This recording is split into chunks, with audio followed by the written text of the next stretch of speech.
أعوذ بالله من الشيطان الرجيم.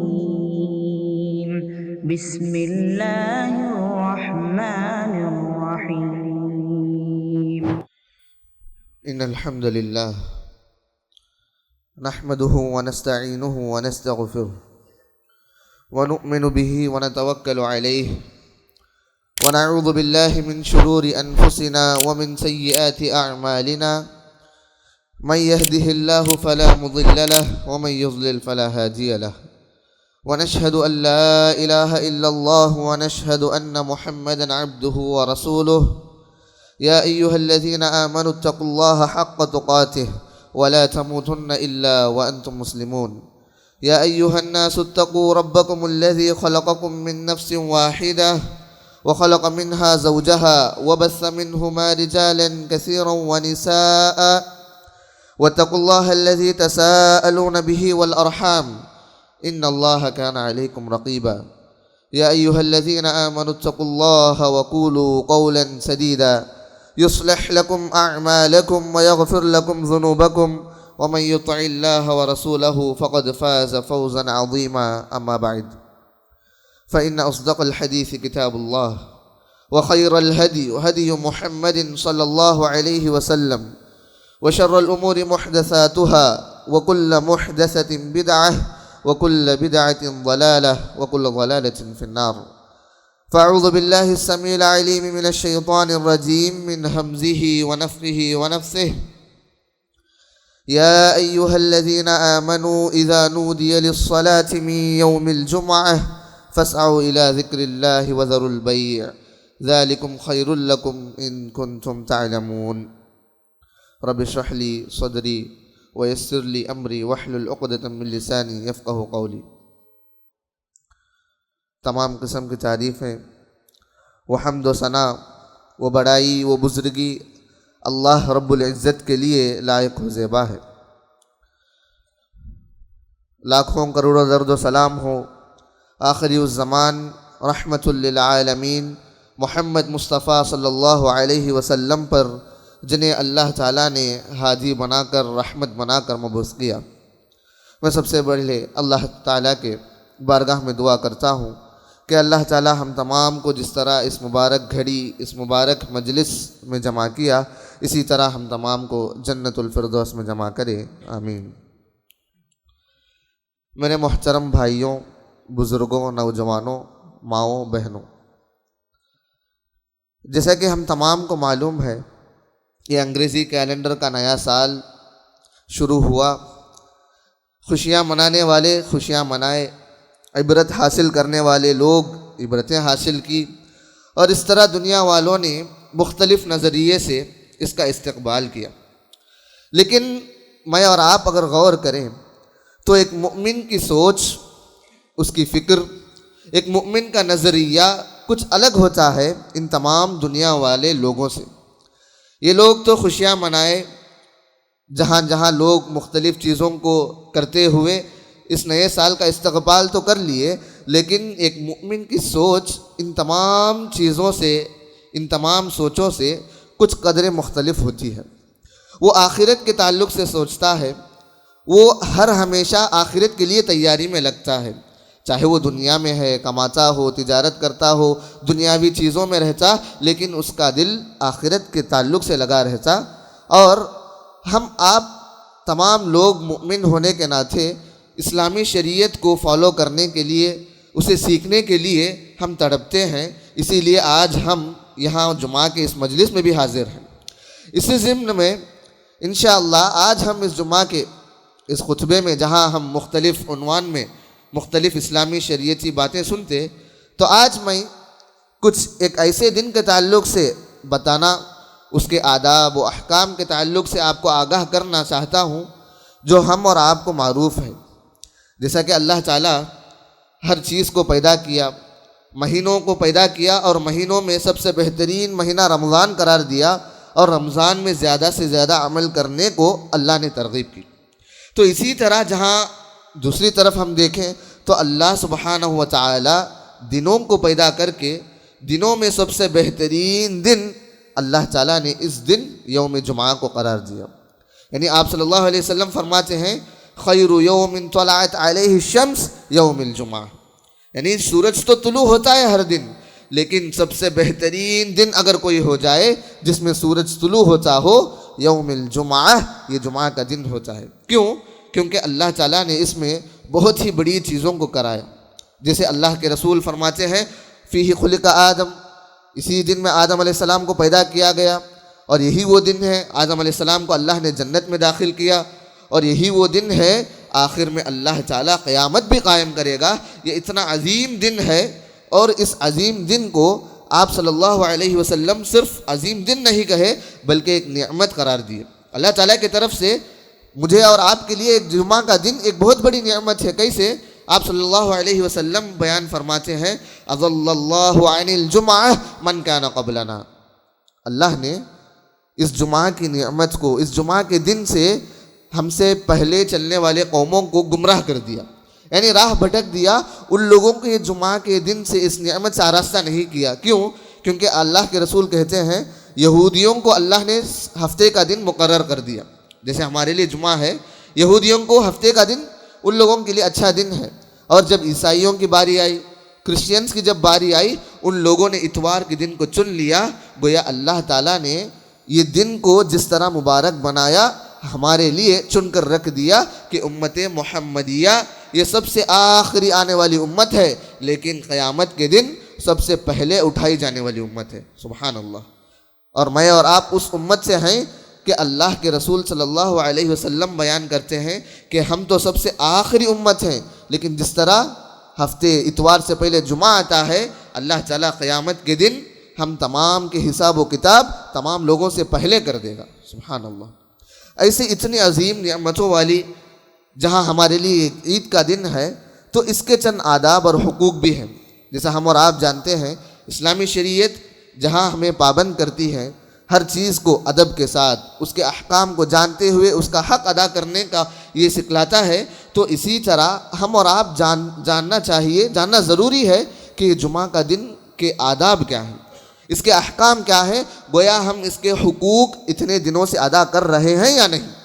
تو چاہیے کہ ہم تمام کو اس چیز سے آگاہ ہونا کہ جمعہ کے حقوق و آداب کیا ہیں، اس کے آداب اور احکام کیا ہیں۔ انشاءاللہ آج مختصر کے اس وقت میں بیان کرنے کی کوشش کروں گا۔ پہلے اگر آپ دیکھ لیں، خطبہ مسنونہ کے بعد میں نے سب سے پہلے ایک آیت آپ کے سامنے تلاوت کی، جس سورت کا نام ہی اللہ تعالیٰ نے سورۃ الجمعہ رکھ دیا۔ یعنی اس کی فضیلت اتنی ہے کہ اللہ نے قرآن میں ایک سورے کا نام ہی سورۃ الجمعہ رکھ دیا، اور فرمایا یا ایھا الذین آمنوا اذا نودی للصلاۃ من یوم الجمعہ۔ اللہ کہتا ہے اے ایمان والو جان لو، اذا نودی للصلاۃ من یوم الجمعہ، اگر تمہیں جمعہ کے دن کی اذان سنائی دے، جمعہ کے دن کے اذان اگر سنائی دے، فاسعوا الی ذکر اللہ، اللہ کے ذکر کے طرف، اللہ کی مسجد کے طرف اور اللہ سبحانہ و تعالیٰ کے ذکر کے طرف تم دوڑ آؤ۔ تمام کاموں کو چھوڑ دو، تجارت کرنا ہو یا کاروبار ہو، آفس جانا ہو، گھر کے کام ہو، یہ تمام کام چھوڑ کر فاسعوا الی ذکر اللہ وذروا البیع، اور اللہ تعالیٰ یہ بھی کہہ دیا کہ تم تمہارے تجارتوں کو چھوڑ دو۔ اور اسی ضمن میں علماء کرام اس آیت کی تفسیر میں کہتے ہیں کہ اللہ سبحانہ و تعالیٰ جس کاروبار کو حلال کرا کے رکھ دیا، جس کاروبار کو آفس جانے کو کمانے کو حلال قرار دیا، وہی کاروبار کو اللہ نے جمعے کی اذان کے بعد حرام قرار دیا۔ یعنی گویا اگر ہم کام میں لگیں گے جمعے کے اذان کے بعد، گویا وہ کمائی حرام کی کمائی ہے۔ اور یہ اتنی بڑی نہیں، بلکہ اگر آپ دیکھیں گے پچھلی امتوں کو، اس کی سیرت کو اٹھا کر دیکھیں گے تو اللہ سبحانہ و تعالیٰ جس طرح یہودیوں کو ہفتے کا دن معزز قرار دیا، تو اللہ یہ رول بھی رکھا، یہ کنڈیشن بھی اللہ تعالیٰ نے ان لوگوں کو دیا کہ ہفتہ پورا دن آپ اللہ کے ذکر میں لگے رہو گے۔ اللہ اکبر۔ کیسے؟ پورا ہفتے کا دن آپ اللہ کے ذکر میں، اللہ کے اس استغفار میں ہو یا عبادت میں گزاریں گے، چاہے وہ کچھ بھی کام ہو، ہفتے کا دن کام کرنا منع ہے۔ لیکن اللہ کی اتنی بڑی عظیم نعمت دیکھیے، رحمت دیکھیے کہ امت محمدیہ ہم پر اللہ تعالیٰ نے اتنی بڑی ظلم نہیں کیا۔ اللہ تعالیٰ یہ چیز، یہ کنڈیشن اللہ ہم پر نہیں کیا، بلکہ اللہ صرف اتنا کہتا ہے کہ جب جمعہ کا وقت آ جائے، جمعہ کا وقت، اذان کا وقت آ جائے، تو جب تم اپنے تمام کاروبار کو چھوڑ دو اور مسجد کی طرف آ جاؤ۔ لیکن ہم اور آپ دیکھتے ہیں کہ ہمارے معاشرے میں یہ عام ہو چکا ہے مسلمانوں کا کہ جمعہ کا وقت وہ ہے اذان دینے کا نہیں، بلکہ خطیب جب آخری وقت خطبے میں کھڑیں گے، دوسرے خطبے کے لیے کھڑیں گے، تو اس وقت سب لوگ دوڑ کر آتے ہیں۔ تو اس وقت ہم یہ سمجھتے ہیں کہ جمعہ کا وقت یہی ہے۔ نہیں میرے بھائی، ہرگز یہ نہیں ہو سکتا۔ کیوں؟ آپ صلی اللہ علیہ وسلم یہ کہتے ہیں کہ جمعہ کا دن ایک ایسا دن ہے، فرشتے اللہ کے حکم سے، اللہ کے جانب سے فرشتے مسجد کے باہر کھڑے ہوتے ہیں، مسجد کے دروازے پر کھڑے ہو کر فرشتے ہاتھوں میں دفتر لیے کھڑے ہوتے ہیں، ایک رجسٹر لیتے ہیں اور اللہ کے پاس تمام نوٹ کیے جاتے ہیں۔ جو بھی جمعہ کے وقت آتا، جمعہ کے نماز کے لیے حاضر ہوتا، خطیب کے خطبہ دینے سے پہلے، اذان سے پہلے تمام لوگوں کے مجھے اور آپ کا نام اس میں نوٹ کیا جاتا۔ لیکن جب خطیب ممبر پر چڑھ جاتے، سلام کر دیتے اور اذان شروع ہو جاتی، تو فرشتے بھی گویا اللہ کے حکم سے اس دفتر کو بند کرتے اور آ کر خطبے کے لیے بیٹھ جاتے۔ اللہ اکبر۔ فرشتوں کو تک یہ حکم ہے کہ جب خطبہ شروع ہو جائے تو تم اپنا کام جو اللہ کے حکم سے ہے، اس اللہ کے حکم کو، اس کام کو چھوڑ کر خطبے کو سننا ضروری ہے۔ یہی جمعہ کا اصل مقصد ہے۔ لیکن آپ دیکھیں ہمارے معاشرے میں افسوس کی بات کہ جب جمعہ کا خطبہ شروع ہو جاتا، خطیب تمام باتوں کو، شریعت کی باتوں کو سکھلا دیتے، کہہ دیتے، تو آخر میں لوگ دوڑتے آتے اور نماز میں جم جاتے۔ اس میں کوئی فائدہ نہیں میرے بھائی۔ تو چاہیے کہ ہم اپنی عادت کو، اطوار کو بدلا لیں، اور جب جمعہ کا ایک دن آ جاتا تو اس وقت اذان سے پہلے حاضر ہوں اور اللہ کے پاس اپنی حاضری درج کرا دیں۔ اور اسی طرح جب ہم جمعہ کے لیے آئیں تو کیسے آئیں؟ آپ صلی اللہ علیہ وسلم یہ بھی بیان فرماتے ہیں کہ جب کوئی بندہ جمعہ کے لیے آئے تو وہ پہلے یہ سنت ادا کرے۔ آپ صلی اللہ علیہ وسلم نے فرمایا غسل یوم الجمعۃ واجب علی کل محتلم۔ پہلا کام، پہلی سنت، ایک آدمی، ایک مسلمان جب جمعے کے لیے آئے اپنے آپ کو نہا دھو کر پاک صاف ہو کر آ جائے، اور یہ واجب ہے۔ آپ صلی اللہ علیہ وسلم اس حدیث میں واجب کہتے، اور دوسرے عمل میں آپ صلی اللہ علیہ وسلم چھوٹ بھی دیے ہیں، اختیار بھی دیے ہیں، لیکن علماء کرام یہ بیان کو، اس عمل کو یہ کہتے ہیں کہ یہ سنت مؤکدہ ہے، یعنی نہا دھو کر پاک صاف ہو کر آنا، یہ آپ صلی اللہ علیہ وسلم کی تاکید کی ہوئی سنت ہے۔ تو چاہیے کہ ہم پاک صاف ہو کر، نہا دھو کر مسجد میں حاضر ہوئیں۔ اور کیسے آئے؟ تو آپ صلی اللہ علیہ وسلم کہتے ہیں کہ کپڑے بھی ایسے پہنو جو جمعے کے لیے خاص ہو، یعنی اچھے کپڑے، اچھے لباس جو دھو کر، جو بہت ہی صاف ہو، پاک صاف ہو، ویسے لباس کا اختیار کرو۔ کب یہ کہتے ہیں؟ جب صحابہ کرام کا وہ زمانہ تھا کہ ان لوگوں کے پاس اتنے کپڑے نہیں تھے۔ آج ہم دیکھیں تو ہمارے پاس دسیوں جوڑے ہیں، کتنے جوڑے ہیں، لیکن صحابہ کے پاس اس وقت وہ دور تھا کہ پہننے کے لیے کپڑا مکمل نہیں تھا، لیکن آپ صلی اللہ علیہ وسلم کہتے ہیں ان وجد ساعہ اذا وجد ساعۃ ان یتخذ ثوبین، اگر تمہارے پاس فراوانی ہے، کپڑے لینے کی طاقت ہے، تو اتنا تو کر لو کہ تم اپنے پاس 2 کپڑے کا اختیار کر لو، 2 کپڑے رکھ لو، 2 جوڑے تو ایٹ لیسٹ رکھ لو۔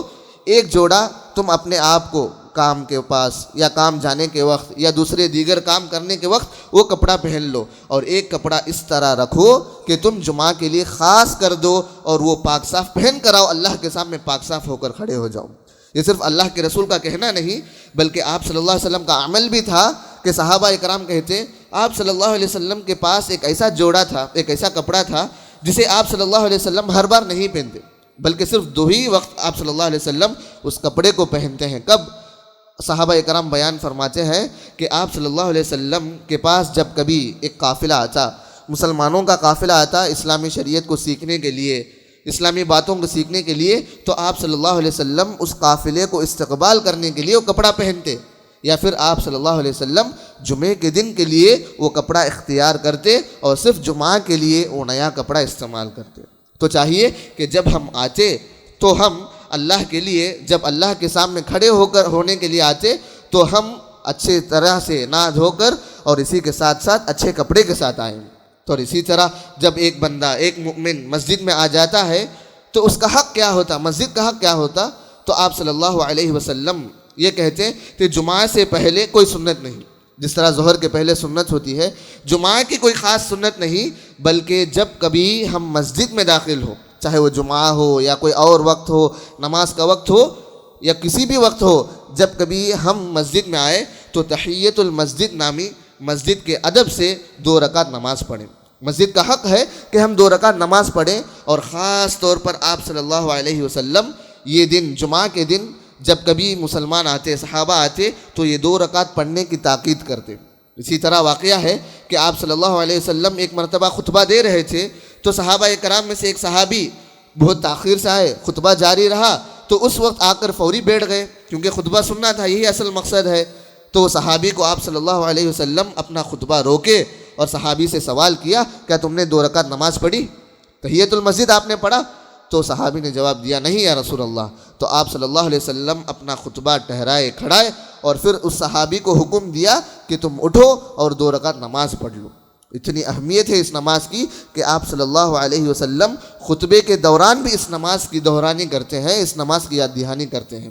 جب ہم آئے اور 2 رکعت نماز پڑھ کر بیٹھ گئے، تو اس کے بعد آپ صلی اللہ علیہ وسلم یہ ادب سکھلاتے ہیں کہ جب کبھی آپ مسجد میں آؤ تو امام و خطیب کے پاس آ کر بیٹھ جاؤ، پہلے صفوں کو پہلے پر کر دو، پہلے صف کو پہلے تم اپنا لو، اس کے بعد دیگر صفوں کو تم اپناؤ۔ کیوں؟ کیونکہ یہ اللہ سبحانہ و تعالیٰ کے پاس پسندیدہ عمل ہے کہ مصلی جب کبھی آئے تو امام و خطیب کے پاس آ کر بیٹھ جائے، ان کے درجے کو بھی اللہ بلند کرتا ہے۔ اور اسی طرح دوسرا حکم دیکھیں جو ہمارے سے آپ بہت بڑی غلطی ہوتی ہے، اور یہ عام طور پر ہے کہ ہم جب کبھی جمعہ کے لیے بیٹھیں، خطبہ سنتے ہیں، تو یہ دیکھتے ہیں کہ اپنے بازو بیٹے بھائی کبھی سوتے ہیں، کبھی ان کو نیند آ جاتی، اونگ آ جاتی، یا پھر کوئی بچہ کھیلتا ہوتا ہے، تو ہم پہلے فوراً یہ کرتے کہ اس بچے کو یا بھائی کو یا جو بھی ہوتا اسے اٹھانے کے لیے کوشش کرتے، اسے بلاتے ہیں یا پھر اشارہ کرتے ہیں، یا پھر کوئی آتا تو استقبال کے لیے سلام بھی کر دیتے ہیں۔ لیکن دیکھیے آپ صلی اللہ علیہ وسلم اتنا سخت کہتے ہیں کہ جو کوئی جمعہ کے دن جمعہ میں جب خطیب خطبہ دے رہا ہوتا ہے، اپنے بھائی کے لیے زیادہ نہیں، سلام بات چیت کچھ بھی نہیں، بلکہ اپنے بھائی کو دیکھ کر انصت یعنی چپ ہو جاؤ، خاموش ہو جاؤ، یہ اشارہ کرنا، یہ بولنا، آپ صلی اللہ علیہ وسلم کہتے ہیں اگر کوئی یہ کر دیا فقد لغا، اس نے اس جمعے کے ثواب سے محروم ہو گیا، وہ اس جمعے کے ثواب سے محروم ہو گیا جو اپنے بھائی کو دیکھ کر صرف انصت کہے، یعنی چپ ہو جاؤ یا پھر خاموش ہو جاؤ، یا بچہ کھیل رہا ہوتا ہے اس بچے کو بٹھا لیے، یا پھر ایسے بھی ہم دیکھتے ہیں کہ کوئی نئے لوگ آتے، خطبہ جاری ہوتا تو سلام بھی کرتے، باتیں بھی کرتے۔ اللہ اکبر، ہم جمعے کے لیے حاضر ہوتے ہی کیوں؟ کیونکہ جمعہ ایک ایسا دن ہے، اللہ کی نعمت ہے، اس کے ثواب کو پانا ہمارے لیے واجب ہے، اسی لیے ہم حاضر ہوتے ہیں۔ لیکن آپ صلی اللہ علیہ وسلم یہ تعلیم دیتے ہیں کہ آپ اپنا دیکھیے، جب آپ اپنے خطبے کو غور سے سنتے ہیں تو صرف غور سے سنیے، آخر میں آپ اصلاح کرنا ہو یا سلام کرنا، بات چیت کرنا، یہ سب خطبے کے بعد ہونے والے اعمال ہیں۔ اگر ہم خطبے کے دوران ہی کچھ کر دیے فقد لغا، آپ صلی اللہ علیہ وسلم بیان فرماتے ہیں کہ اس نے جمعے کے ثواب سے محروم کر دیا اپنے آپ کو۔ اللہ اکبر۔ تو یہ ہمارے معاشرے میں عام طور پر یہ رواج ہے، عام طور پر یہ ایک جہالت ہے، نادانی ہے کہ لوگ جمعہ میں بیٹھ کر بات چیت کرنا ہو، یا اتنا ہی صحیح، اللہ اکبر، اللہ حفاظت فرمائے، کئی سارے مسجدوں میں یہ دیکھنے کو ملتا ہے کہ لوگ جمعہ کے خطبے میں بیٹھے ہوتے اور فون استعمال کرتے۔ اللہ بچائے، اللہ حفاظت کرے ایسے لوگوں کو، اللہ ہدایت دے۔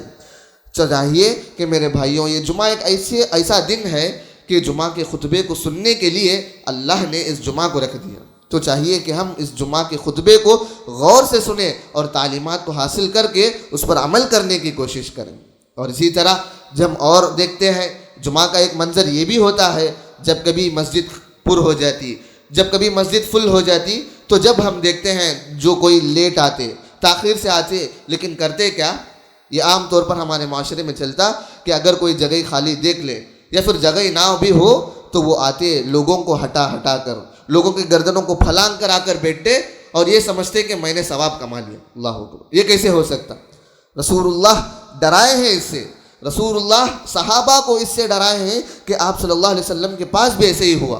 جب آپ صلی اللہ علیہ وسلم خطبہ دے رہے تھے، ایک صحابی آئے تو تاخیر سے، لیکن وہ صحابہ کرام کے گردنوں کو پھلانگ کر، ہٹا کر گردنوں کو، ان لوگوں کو ہٹا کر آگے آ کر بیٹھے، تو آپ صلی اللہ علیہ وسلم یہ منظر کو دیکھنے کے فوری اس وقت فرما دیا فقد آذیت، اجلس فقد آذیت، اے میرے بھائی تم بیٹھ جاؤ، جہاں کہیں آپ کو جگہ ملے تو وہیں بیٹھ جاؤ، تم نے اپنے بھائی کو تکلیف دے دیا۔ اللہ اکبر۔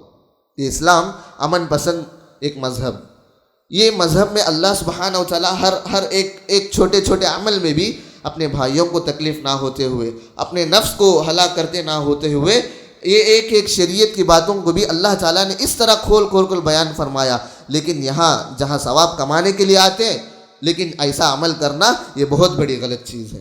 تو چاہیے کہ ہم اس سے بھی پرہیز کریں، گریز کریں کہ ہم جب کبھی اگر لیٹ بھی آ جائیں، تاخیر بھی ہو جائے، تو ہم جہاں بھی جگہ ملے تو وہاں بیٹھ جائیں. یہی جمعے کے آداب میں سے ہوتا ہے، یہ احکام ہے. اور اسی طرح ایک بہت بڑی نادانی ہم یہ دیکھتے ہیں کہ جمعہ کے دن جو لوگ تاخیر سے آتے ہیں، بالکل تاخیر ہو جاتی ہے، نماز کے وقت آخری وقت آتے ہیں اور آخر میں آ کر نماز میں جڑ جاتے ہیں. تو سوال یہ ہے کہ ان کے لیے جمعہ کی نماز کب تک ملتی ہے؟